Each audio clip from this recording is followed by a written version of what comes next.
Assalamualaikum warahmatullahi taala wabarakatuh. Ketemu lagi dengan Pak Indra. Untuk hari ini kita akan belajar bareng lagi materi mata pelajaran IPS kelas 9, di mana masih materi bab pertama, yaitu tentang interaksi antar negara Asia dan negara lainnya. Ini adalah subbab pembahasannya, itu tentang bagian B, kondisi alam negara-negara di dunia. Nah, seperti biasa, jangan lupa kalian persiapkan bukunya, pulpennya, supaya setiap ada materi yang penting bisa dicatat oleh kalian. Nah, langsung saja tujuan pembelajaran kita hari ini, yaitu setelah mengikuti pelajaran hari ini, siswa atau kalian diharapkan akan mampu memahami atau menjelaskan keadaan alam negara-negara di benua Asia dan benua lainnya. Nah, yang pertama yaitu negara Jepang. Nah, bagaimana keadaan alamnya? Keadaan alam yang dimaksud ialah lokasi, lalu juga iklim, bentuk muka bumi, geologi, flora dan fauna, serta kondisi penduduk. Nah, negara Jepang, apa yang kalian ketahui? Yang pertama tentang negara Jepang. Ya, negara ini merupakan salah satu negara industri yang produknya merambah ke berbagai belahan dunia. Setiap hari kita pasti melihat kendaraan bermotor produksi Jepang lalu lalang di jalan-jalan kita sampai ke pelosok negeri. Nah, lalu di manakah negara Jepang berada? Nah, negara Jepang terletak di barat Laut Samudra Pasifik. Negara ini berbatasan di sebelah barat dengan Korea Utara, Korea Selatan, dan Rusia. Nah, di sebelah utara berbatasan dengan Laut Okhotsk, di sebelah timur dengan Samudra Pasifik, dan di sebelah selatan berbatasan dengan Laut Cina Timur dan Laut Filipina. Nah, sedangkan letaknya atau lokasi Jepang secara astronomis, Jepang berada pada 30 derajat lintang utara sampai dengan 47 derajat lintang utara dan 128 derajat bujur timur sampai dengan 146 derajat bujur timur. Nah, sedangkan keadaan iklim dari negara Jepang ini, karena bentuk wilayah Jepang membujur dari utara hingga selatan, maka kondisi iklim Jepang bervariasi sesuai dengan lintangnya. Dilihat dari suhunya, pada musim dingin, suhu udara di Jepang antara -7 derajat Celcius sampai dengan 7 derajat Celcius. Nah, pada musim panas, suhu udara antara 21 derajat Celcius sampai dengan 27 derajat Celcius. Curah hujan di Jepang berkisar antara 840 sampai dengan 3050 mm per tahun. Nah, Jepang juga memiliki iklim sedang dengan 4 musim, yaitu musim semi, musim panas, musim gugur, dan juga musim dingin. Musim semi dimulai sekitar bulan Maret dan ditandai dengan munculnya kuncup bunga plum. Setelah bunga plum berakhir, kemudian muncul kuncup bunga sakura. Nah, musim panas di Jepang dimulai dengan bulan Juni. Suhu pada musim panas bisa mencapai 35 derajat Celcius dengan kelembapan lebih dari 90%. Nah, pada bulan tersebut tentunya ditandai dengan pohon-pohon hijau dan suara serangga yang ribut. Nah, sekolah di Jepang libur selama 1 bulan atau libur musim panas, dan biasanya penduduk Jepang pergi ke pantai. Nah, lalu hari yang panas dan lembab pada musim panas berakhir di musim gugur. Sesuai dengan namanya, musim gugur di Jepang ditandai dengan mulai gugur atau rontoknya daun-daun di pohon. Nah, peristiwa tersebut berawal sekitar bulan September. Yang selanjutnya musim dingin. Nah, musim dingin ditandai dengan turunnya butiran salju yang berawal sekitar bulan Desember. Pada musim dingin, suhu udara sangat rendah, bahkan dapat mencapai -20 derajat Celcius seperti yang terjadi di Hokkaido. Nah, yang selanjutnya adalah bentuk muka bumi di negara Jepang. Jepang memiliki wilayah dataran yang kecil, yaitu sekitar 30% dari luas wilayahnya. Sebagian besar atau 70-80% wilayahnya terdiri atas pegunungan. Nah, wilayah dataran terletak di sepanjang pantai. Yang selanjutnya yaitu keadaan geologi di negara Jepang. Jepang terletak di tepi bagian barat di Samudra Pasifik. Daerah ini merupakan bagian dari cincin api yang terdiri atas banyak gunung api. Setidaknya terdapat 192 gunung api tersebar di negara ini. Salah satu di antaranya merupakan yang tertinggi di Jepang, yaitu Gunung Fuji, sekitar 3.776 meter. Karena banyaknya gunung api, maka sekitar 25% wilayah negara ini tertutup lapisan vulkanik. Selain memiliki banyak gunung api, Jepang juga dikenal sebagai negara yang sering mengalami bencana gempa bumi. Mengapa demikian? Ya, karena Jepang terletak pada daerah perbatasan antara lempeng benua Asia dan lempeng benua Pasifik. Yang selanjutnya keadaan flora dan fauna. Nah, mungkin kalian mengira pegunungan lahan di Jepang didominasi oleh daerah perkotaan.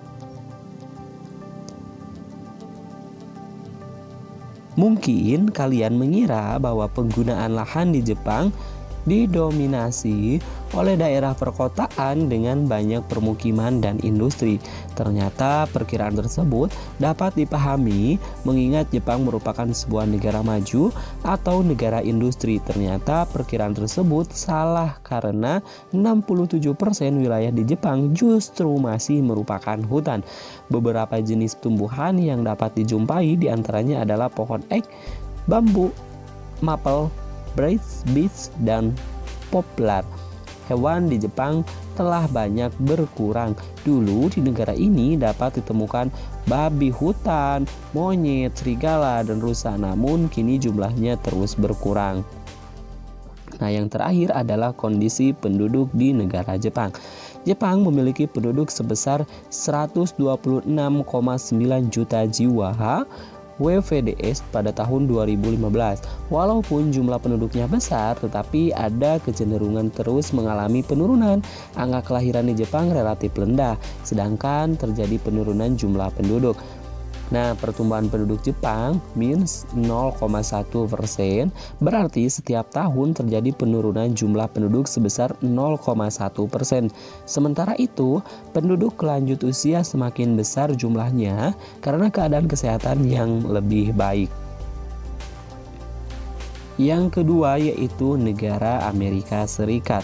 Nah, bagaimana keadaan alamnya? Tentunya keadaan alam yang dimaksud ialah lokasi, iklim, bentuk muka bumi, geologi, flora dan fauna, serta kondisi penduduk. Nah, yang pertama adalah lokasi. Amerika Serikat terletak pada 24 derajat 3 sampai 33 lintang utara sampai dengan 70 derajat 23 lintang utara dan 172 derajat 27 bujur timur sampai dengan 66 derajat 51 bujur timur. Negara ini berbatasan dengan Kanada di sebelah utara, Samudra Pasifik di sebelah barat, Samudra Atlantik di sebelah timur, serta Meksiko, Teluk Meksiko, dan Kuba di sebelah selatan. Amerika Serikat juga memiliki negara bagian yang terpisah dari dataran yang itu Alaska yang terletak di barat laut Kanada. Nah, yang selanjutnya adalah keadaan iklim. Wilayah Amerika Serikat sangat luas dan memiliki beberapa jenis iklim. Iklim yang ada di negara tersebut terdiri atas iklim kontinental, iklim sedang, iklim mediteran, iklim subtropik, dan iklim dingin atau kutub Alaska. Yang selanjutnya bentuk muka bumi. Perhatikan peta Amerika Serikat. Tampak secara fisik wilayah Amerika Serikat terdiri atas dua rangkaian pegunungan besar, yaitu pegunungan Rocky di bagian barat dan pegunungan Appalachia di bagian timur. Pegunungan Rocky memiliki beberapa puncak yang umumnya tidak terlalu tinggi, sedangkan pegunungan Appalachia di bagian timur membentang hampir sejajar Samudra Atlantik sejauh 2.400 km. Yang selanjutnya keadaan geologi. Amerika Serikat merupakan negara yang kaya akan sumber daya geologi. Beberapa kekayaan alam tersebut adalah batu bara, minyak bumi, tembaga, fosfat, timah, dan besi. Kekayaan batu bara Amerika Serikat bahkan mencapai 1/5 atau 27% dari cadangan batu bara dunia. Yang selanjutnya keadaan flora dan fauna. Pada saat bangsa Eropa datang ke Amerika Serikat, bagian timur negara tersebut masih berupa hutan lebat. Di bagian utara atau di daerah pegunungan banyak ditumbuhi pohon pinus. Di bagian tengah Amerika Serikat terdapat padang rumput yang sangat luas dan perbatasan dengan Kanada. Dari perbatasan dengan Kanada di utara sampai sekitar Teluk Meksiko di selatan. Yang selanjutnya adalah keadaan penduduk. Amerika Serikat merupakan negara dengan jumlah penduduk terbesar ketiga di dunia setelah China dan India, yaitu mencapai 321,2 juta jiwa. Ya, penduduk aslinya adalah suku Indian yang menurut beberapa ahli sejumlah berasal dari Eurasia yang bermigrasi antara 65.000 sampai dengan 25.000 tahun yang lalu. Migrasi terakhir terjadi sekitar 12.000 tahun yang lalu. Nah, yang selanjutnya yaitu negara Inggris. Nah, bagaimana keadaan alamnya? Yang pertama adalah lokasi. Inggris terletak pada 50 derajat lintang utara sampai dengan 60 derajat lintang utara dan 8 derajat bujur timur sampai dengan 2 derajat bujur timur. Posisinya berada di benua Eropa yang secara geografis berbatasan di utara dengan Samudra Atlantik, di sebelah barat dengan Irlandia dan Samudra Atlantik di sebelah timur dengan Laut Utara dan di sebelah selatan dengan Selat English Channel. Luas wilayah Inggris mencapai 244.110 km persegi, meliputi wilayah England, Skotlandia, Wales, Irlandia Utara dan sejumlah pulau kecil di sekitarnya. Yang selanjutnya keadaan iklim. Karena posisi lintangnya, Inggris memiliki iklim sedang. Negara ini juga dikelilingi lautan sehingga memiliki iklim laut dengan ciri sejuk dan basah. Karena itu, hampir sepanjang tahun Inggris mengalami hari-hari yang sejuk dan dingin. Suhu udara tertinggi yang pernah tercatat mencapai 38,50 derajat Celcius pada musim panas dan minus 26,10 derajat Celcius pada musim dingin. Walaupun demikian, rata suhu pada musim dingin antara 4 derajat Celcius sampai dengan 5 derajat Celcius dan pada musim panas antara 12 derajat Celcius sampai dengan 16 derajat Celcius. Pantai barat bagian utara Inggris lebih hangat dibanding dengan wilayah lainnya. Yang selanjutnya, yang ketiga, bentuk muka bumi. Jika dilihat dari reliefnya, wilayah Inggris terbagi menjadi dua bagian, yaitu wilayah yang bergunung-gunung di bagian utara dan dataran rendah yang bergelombang di timur dan selatan. Perbedaan relief ini menunjukkan adanya perbedaan usia batuan. Batuan berusia lebih tua berada di barat dan utara, sedangkan batuan yang lebih muda berada di timur dan selatan. Yang selanjutnya, yang keempat adalah keadaan geologi. Inggris memiliki sumber daya geologi yang beragam, termasuk batu bara yang sangat mendukung revolusi industri di Inggris. Selain itu, Inggris tentunya memiliki sumber daya minyak bumi dan gas yang memasok kebutuhan energinya selama abad 20. Energi panas bumi juga dimiliki Inggris dalam jumlah terbatas. Yang selanjutnya, keadaan flora dan fauna. Kegiatan pertanian dan industri di Inggris telah mengurangi luas area hutan alaminya. Akibatnya, sebagian flora dan fauna di Inggris telah berkurang populasinya dan bahkan beberapa di antaranya telah punah.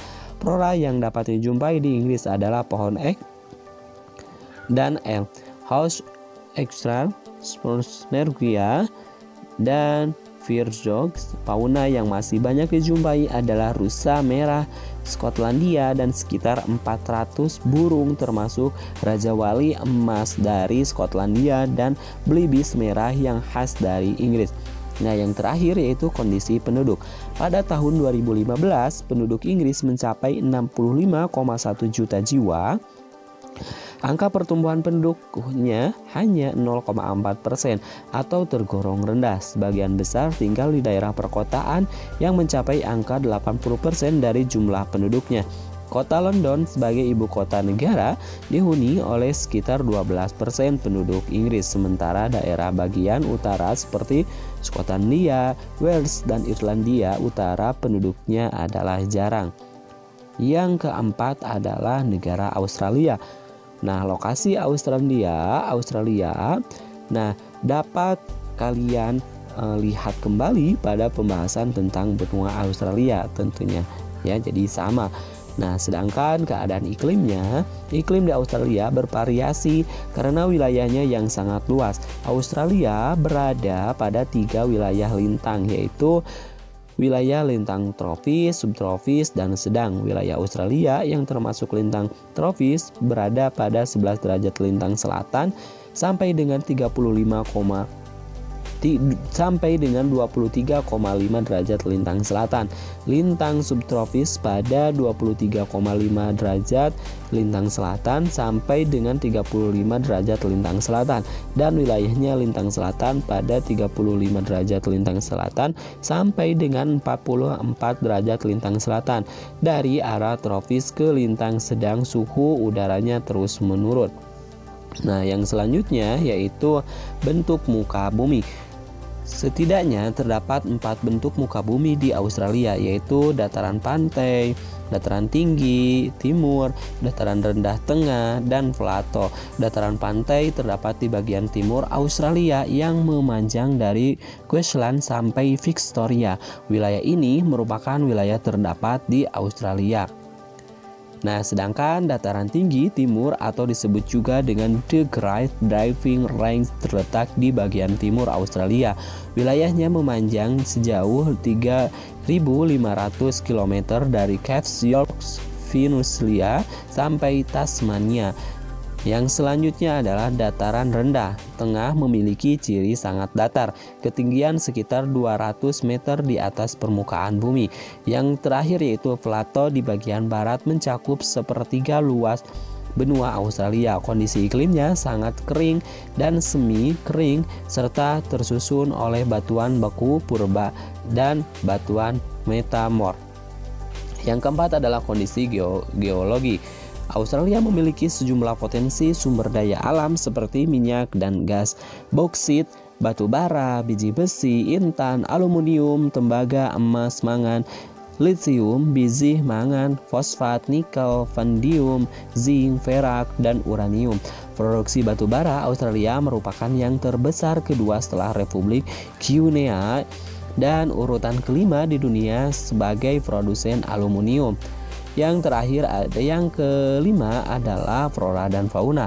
Posisi geografis Australia yang terisolasi membuat negara ini memiliki keunikan flora dan faunanya. Sekitar 80% dari tanaman bunga, mamalia, reptil, dan katak adalah khas Australia. Nah, yang selanjutnya adalah kondisi penduduk.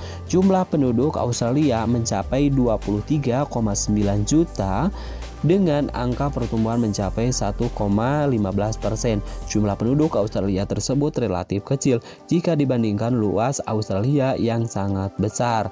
Nah, negara yang terakhir adalah negara Mesir. Lokasinya yaitu Mesir terletak pada 25 derajat bujur timur sampai dengan 36 derajat bujur timur dan 22 derajat lintang utara sampai dengan 32 derajat lintang utara. Secara geografis, Mesir terletak di Afrika Utara dengan posisi sebagian negaranya menghadap Laut Mediterania dan Laut Merah. Negara ini berbatasan di utara dengan Laut Mediterania, di sebelah barat dengan Libya, di sebelah selatan berbatasan dengan Sudan, dan di sebelah timur dengan Laut Merah. Luasnya mencapai 1.500.000 km persegi. Nah, sedangkan iklim Mesir memiliki iklim subtropis dan gurun. Hanya ada 2 musim utama di Mesir, yaitu musim panas yang sangat panas dan musim dingin yang ringan. Musim panas berlangsung dari Mei sampai Oktober, sedangkan musim dingin berlangsung dari November sampai April. Yang selanjutnya adalah bentuk muka bumi. Nah, sebagian besar wilayah Mesir merupakan gumuk pasir yang terletak pada wilayah yang rendah antara gurun bagian barat dan gurun Libya. Walaupun demikian, ada beberapa bentuk muka bumi utama yang dapat dijumpai di wilayah Mesir, yaitu Semenanjung Sinai, Gurun Arabia, Gurun Libya, lembah Sungai Nil. Nah, yang selanjutnya yaitu geologi. Mesir memiliki sumber daya alam berupa minyak dan gas, biji besi, fosfat, mangan, lempeng, gipsum, tal, abses, timah, emas, dan zinc. Gurun Mesir menyediakan pasokan garam yang berlimpah. Yang selanjutnya yaitu flora dan fauna. Mesir tidak memiliki hutan. Flora yang umumnya tumbuh di Mesir merupakan pohon daerah kering, tropis dan subtropis, seperti pohon lontar, palma, kayu putih, akasia, dan semacam pohon cemara. Fauna yang umum dijumpai adalah domba, onta, dan keledai. Selain itu, Mesir memiliki sekitar 300 jenis burung. Hanya sedikit ditemui binatang liar seperti hyena, jakal, lynx, luwak, dan babi liar. Sejenis kambing hutan dapat dijumpai di Sinai.